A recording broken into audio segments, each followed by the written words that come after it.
Well, welcome. Today I'm joined by Balázs Orbán. He is the political director for the Prime Minister of Hungary, Viktor Orbán, and also a member of the National Assembly, a lawyer, a professor, and an author. Welcome, Balázs. Hello, thank you very much for having me. Good afternoon. It's great to have you here. I want to start actually not with a question about politics or history, but a personal question. You're 38 years old. You have a pretty important job in Hungary. You've accomplished quite a bit. And so I'm curious, your own, obviously there's been a mix of study and intellectual influence, but also kind of practical real world experience. So I'm wondering, especially for our younger listeners, how does someone like you get into this position at 38 years old? By coincidence. This is the true answer.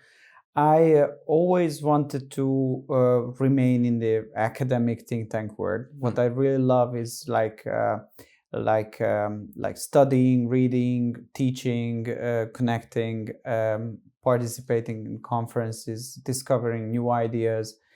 And then I started to work with a think tank. Then the migration crisis came, and we decided to establish a special think tank, a single issue one, focusing on migration, because all other think tanks dealing with that issue were like pro-migration, were liberals. And then I became somehow known in Hungarian politics, and I was asked to join the government and actually dealing with parliamentary issues, which means debating with the opposition, which is always the fun part of the job. And the second is like putting together a think tank inside the government, which is not its job is not to run things, but to analyze things, the broader picture, and give advices to the prime minister and to another ministers, and monitor things and bring in new ideas. So actually, I'm doing the same as I was doing before in the think tank world, but now I'm doing inside the government, and this is why I'm still writing books and trying to explain who we are and what we are doing on the world stage as well. Is it typical as you encounter kind of your sort of equals in other positions at other kind of countries throughout Europe or throughout the world, that there would be someone sort of in your shoes who is approaching it not only from the practical kind of elements of statecraft, but who also has that kind of deep intellectual, historical consciousness about their project? Do you encounter many people who are doing something similar like you're doing in Hungary? Well, there are many smart people all over the world from whom everybody can learn, and you, if you go to another country,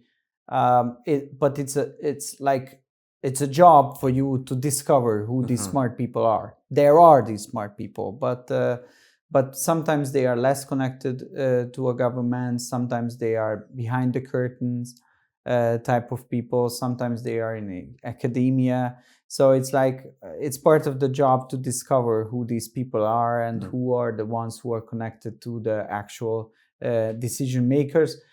Unfortunately, on the actual decision-making level, it's a bit more complicated, because like politics in 21st century is sometimes it's just crashing the surface, like like fake politicians with fake narratives, with like the same supporting trendy things, but no deep intellectual understanding of the job behind them. So it's like but in every country you can find interesting politicians with real emotions and real willingness of doing something and changing something, but not everybody. The job in the 21st century media did a lot of harm, I think. And do you think that the fakeness that you might encounter, which I think is probably rooted in an ideology, are they aware that they're faking, or do you think they're just so bought into the ideology that it's a very shallow way of assessing things?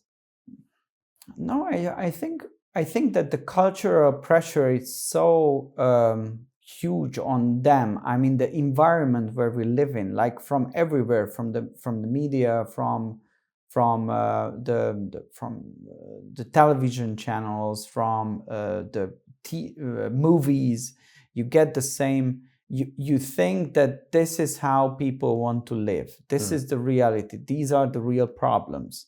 So you accept this. It's like a perception which is created around you, and you accept the perception, and you try to behave as it is based on this fake perception. But if you go out, you dig down, you realize that everyday people's life is completely different. Their priorities are different.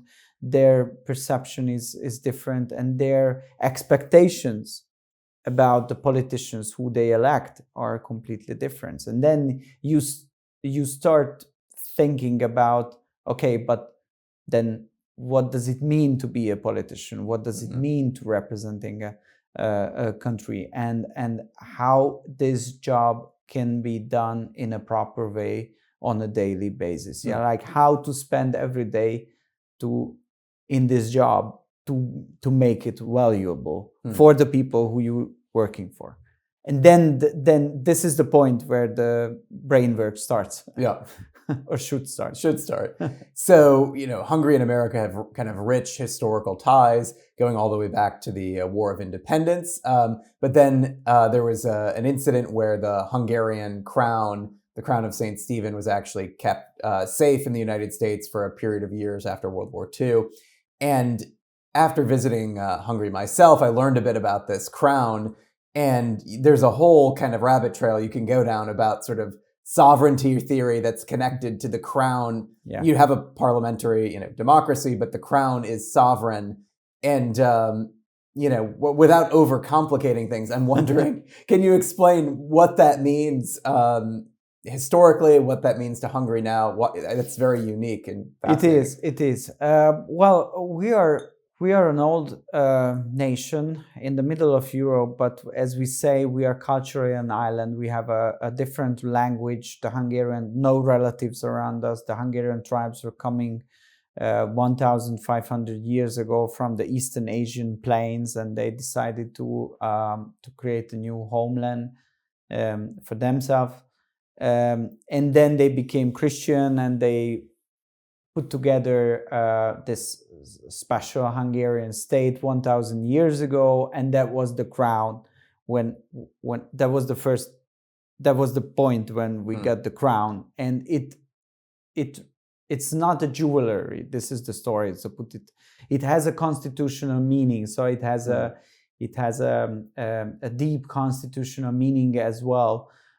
So actually, it's not the king, or it was never the king, or it was never the land which was sovereignty, but the crown itself. So the object, the physical crown, physical crown, the object, that was the sovereign, and you could become the king of the Hungarians because you were wearing this special object, and it was given by you through a special procedure. And this is the story, but so it's now we have a constitutional democracy, elections, no kingdom anymore, but the crown itself represents a nation, the idea of a nation with a special language, with a special history, a special way of understanding the world around us. And it's a reflection towards that, because not many countries have these. No, it's a very kind of beautiful tradition, kind of things, and it represents somehow the Hungarian sovereignty, and this is why it is in the parliament building. All the members of parliament can see it on a daily basis, that this is our job, to protect the sovereignty of Hungarians. And make it sure that there will be such a thing, that Hungary in the upcoming centuries as well. So, and you see it every day. It's gorgeous. Everybody should visit it. Right? It's a powerful thing to see. I'm curious. So you talk a lot about national sovereignty, the importance of maintaining Hungarians' independence in pursuing their destiny. I'm curious, historically speaking, what is Hungary's relationship to empire? Obviously, you have the Austro-Hungarian Empire, you have the Soviet Union, which is an empire of sorts. How, over the course of 1,000 years, has the interplay been with empire, and where did sort of national sovereignty fit into that imperial world? Well, it's complicated. We learned some lessons from history of the last 500 years. We were many times overtaken by big empires coming from outside, the Ottomans, and then you mentioned the Habsburgs, and then the Nazis, and then the Soviets. So it's really a complicated and very long history, and there were periods of times when the only Hungarian strategy goal was to survive this. Mm-hmm. I mean, we are occupied. We are under occupation. We were under of Ottoman occupation 150 years. So during this entire period of time, all the Hungarian elite people were thinking about how to survive and how to regain control, how to restore sovereignty. Same with the Austrian-Hungarian monarchy, how to protect our rights. This was the general mindset. And after the collapse of the Soviet Union, we became finally independent. It's a smaller country. We lost territories, we lost population, but now we are finally independent. We are responsible for our own. So now we have the opportunity to make decisions about our own future. So I think that it's the most optimistic period of time of the Hungarians, but the danger of limiting our sovereignty is still there, because we are living in an integrated world, in a globalized world. You cannot be isolated. You need the markets, you need the international allies. So you need to be part of something larger, which is called international community or international cooperation. But there are some big guys still in the room who want to impose something on you or want to influence you in a negative way. And the question for small countries like Hungary, whether you can preserve your sovereignty in this changing environment, and whether you can preserve stability, whether you can preserve democracy, whether you can preserve your right to have a destiny of your own for your country. And that's what we call a sovereign Hungary first foreign policy approach, and actually that's what the book is about. So on the topic of your book, let's start with the title first. It's called Hussar Cut. Yeah. Describe what a Hussar Cut is. What is that military maneuver? Why does that inspire you? It's actually, in English you would call it a master stroke. Master stroke. So it's a decisive, surprising, brave military act of a hussar, which is a Hungarian light cavalry.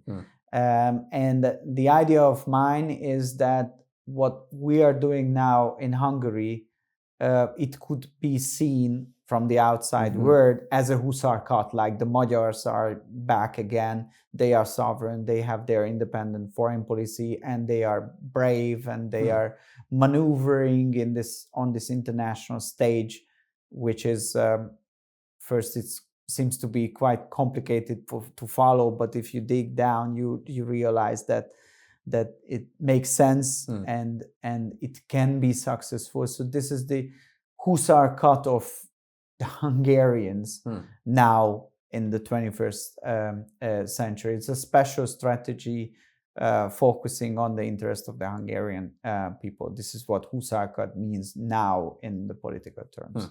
And you talk a lot about the idea of connectivity, which you see as a solution to kind of the impending bloc formation as sort of nations, great powers kind of divide the world up.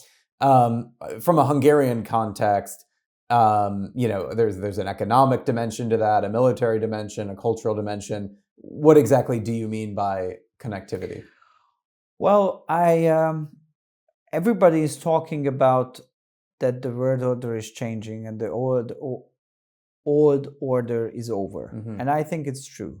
But what happened in just recently, a couple of years ago, and especially the process was accelerated after the COVID, mm-hmm. that some Western liberals, they came up with a new idea how the West should react to this changing world order and probably the losing dominance of the West and this establishment of this multipolar world order. And their response or their strategic answer was bloc formation, mm-hmm. bringing back the old Cold War logic, divide the world politically, militarily, economically, culturally, in many ways, and offer a decision to everybody whether you join to our bloc mm-hmm. or you go with the enemy, and this is like bloc formation, friendshoring, decoupling. So these mm-hmm. are the trendy words now everywhere. Like Francis Fukuyama is talking in his new articles about that end of history will happen, but just before there will be an ultimate battle between good and bad, between democracies and autocracies. So this kind of liberal description or neocon, whatever mm-hmm. you call it, description of the new world order is there, and I identify it as a danger for. I think it's not a good strategy for the entire Western world, but who am I to judge the decision of smarter people? But definitely it's a not good way of seeing things for Europe, and definitely not good way for Hungary of seeing things. If we really take sovereignty seriously, then it means that we should find our own way. We should be able to make connections with everybody based on our national interest. We shouldn't sign up for the bloc formation logic. We shouldn't say yes to the new Cold War paradigm where we are preparing for confrontation and we introduce sanctions and actually we're preparing from a military point of view also against those who are identified as enemies. This is what brought us into a war against Russia in Ukraine. So when because obvious that Russia invaded Ukraine, they violated international law. But the question what the West should respond to that, and the West gave a very different response to that, as in 2014. So back at that time, the Europeans wanted to isolate the conflict, not escalating it, find a long-term diplomatic solution. Now it's the other way. It's about cutting Russia out of the Western structure. It's like escalating the conflict as much as they can. So it seems that we are entering a new era where this new kind of Cold War logic is coming back. And my idea and my description and my book is about that. This general new mindset is not good for my country, because if we again entering a world of blocks, okay, it can happen that this time we are in another block, but then we remain peripheria, and we don't want to remain peripheria. Sure. We want to be a small but an important power center who has its own way of understanding, its own way of dealing foreign policy, trade policy. It does not mean that we should be isolated from others. We can be in the same time active members of EU, active members of NATO, actively involved in other cooperation with others as well. So it's a multi-layer type of thinking, which I hope it could fit the best for this changed environment. And I guess I want to ask about your approach to economic policy and then to family policy. So what I think is interesting on your economic policy is you talk about economic growth, you talk about innovation, and then you talk about Hungarian national champions. It's a slightly different, it's different than the neoliberal approach, but it's also different than the protectionist, build a tariff wall and become sort of, just more self-sufficient in almost every respect. It's a little bit different than pure protectionism. So I'm curious, how do you, if you have total, let's say, free trade and neoliberalism on one hand, and sort of, kind of protectionism on the other, where do you fall? I think somewhere in between. Okay. So you should use a script probably script is the best word. So you should use a script which is based on your national interest. I think every economy and every society needs some kind of growth. Mm-hmm. If you don't have growth, then you don't have jobs, then the wages are going down, then there is stagnation. Sure. So it's like you need economic performance. So all decisions which are going against better economic performance, it's a danger for jobs, it's a danger for salaries, it's bad. But the question how to create economic growth, it depends on the conditions and depends on one nation general economic environment. Like I'm following very closely the discussion on the American right side, and it's very rational that we were outsourcing jobs and outsourcing manufacturing capacities, and actually it caused us a problem because the growth disappeared, and we want to bring it back.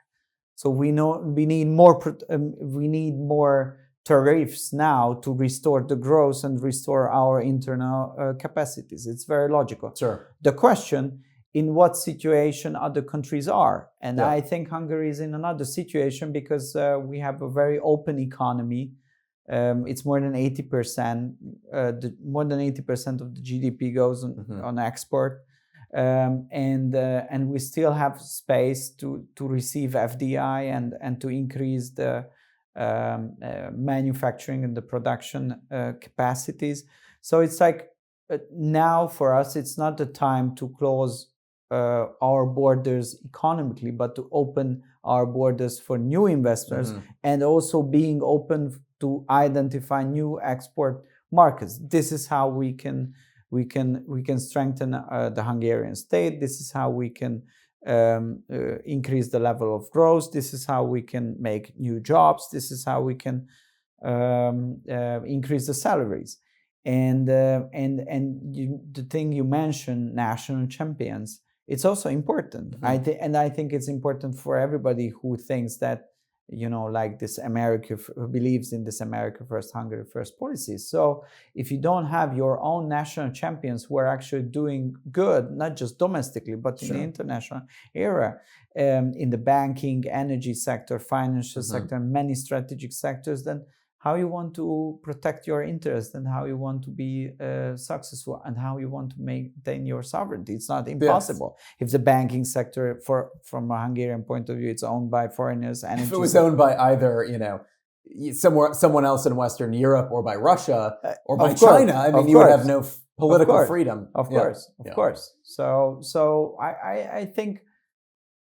I think there is a rational explanation or understanding. You just have to see what the actual problem of different countries are, because these differences require different actions based on the same, positively calling it nationalist agenda.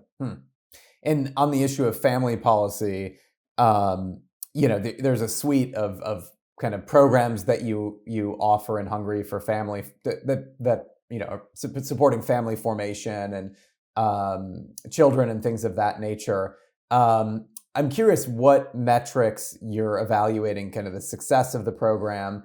There was a piece in the Wall Street Journal recently saying, these family policies don't work. You haven't seen the birth rate go up in Hungary. But I know there are other things like perhaps the marriage rate or the abortion rate or other things that you're looking at. So why are you investing so much in family policy? And has it been successful from a data perspective? Well, it's a very complicated question, but the reality is that we in Europe we don't have our children, and in the neighborhood in sub-Saharan Africa, Middle East, Central Asia, there are millions and millions, or tens and tens of millions of people who are desperately looking for a new home for themselves. So it's like you have to be able to answer the question whether you want to let them in and replace your population, or you want to defend your own identity and culture and population.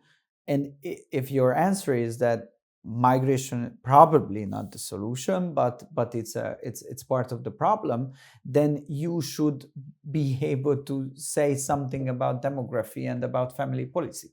And we in Hungary, we think that migration is now a problem. It's not part of the solution. Family policy is the solution. And we see that if we make public opinion polls, so according to polls, there are many young Hungarians who want to have children. It's just something happening during their own journey of life, that they will end up with no children or less children. So our idea is that the state should not remain neutral. It should be supportive. And it should have a declarated goal that from a Hungarian state point of view, everybody can have the freedom to choose. But if somebody is choosing marriage and choosing to have a family and children, then the state should actively encourage them, in supporting them financially and in every means. And we put together a package of measures. And I think it's working. It's obviously that without this, the situation would be even worse, because since then, like more than 200,000 more Hungarians were born than before. So it's like 200,000 people is the second largest Hungarian city. So it's a huge number. The number of marriages went up. The number of divorces went down. The number of abortions without changing any kind of regulation, which is quite liberal, also halved.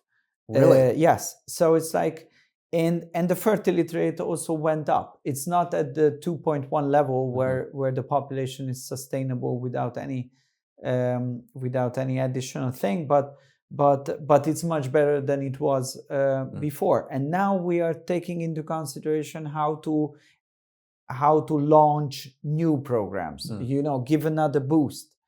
And but it's like there is no invented solution for this. None of the developed countries were working on that until now. So we hope that at least on the conservative side, many governments and parties will realize that this is important. Actually, this is the most important issue, probably not for 4 years, but for like 40 or 400 years. So they should give up with new answers. And we are very much open to cooperate with everybody who is willing to solve this kind of problem.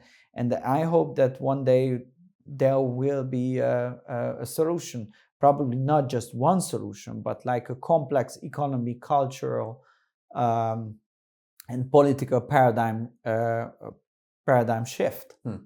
But it's going to be very tough. It's very hard. It's like the liberals are fighting back also very hard, because they say that immigration is the solution. That's their one argumentation. Why you spend your money? Because those people want to come in, let them in, but then you destroy your entire country, as it is happening in many countries. And the second one, they try to portray it as a freedom issue. So who you are to tell me how to live? And no one wants to tell anybody how to live. But if there are people who really want to have a marriage and want to have children, then the state should be able to focus on and supporting also them without touching the freedom of the others. So last question for you, because we're about out of time here. You've built up a lot of relationships with Americans over the past number of years, both in a sort of a diplomatic sense, but also just strengthening cultural ties between American scholars and Hungarian scholars. I'm curious, what are your hopes or aspirations for American and Hungarian relations in the next four years? Well, I hope that these relations will be just thriving. The most brilliant period of American-Hungarian relations are ahead of us. When we had President Trump just between 2016 and 2020, it was a very good period of time. Under the Democrats, it's more complicated for us, not from a business, and not from a military point of view. If they don't want to bring us into a war in a foreign country, then it's okay. But ideologically, it's different, and it's difficult because now American foreign policy is based on political ideology, on woke and some other liberal ideas. And if there is a national government which is backed by the people and it's not on their side, then this political tension can cause serious problems. So we hope that President Trump will make a comeback, and then a very, very strong and very successful period of cooperation can start, where we really can focus on the civilizational issues. We were talking a lot about migration and family, but also economic relations, and also about how the new world order would look like, and how the Western countries should find a proper response which serves the interest of our people. So I'm very optimistic. Definitely. And this will be coming out. We're filming before the election. It'll come out after the election. So we will know a lot more when you all are watching this at home. But thank you so much, Balázs, for joining, and look forward to having you back at ISI. Thank you.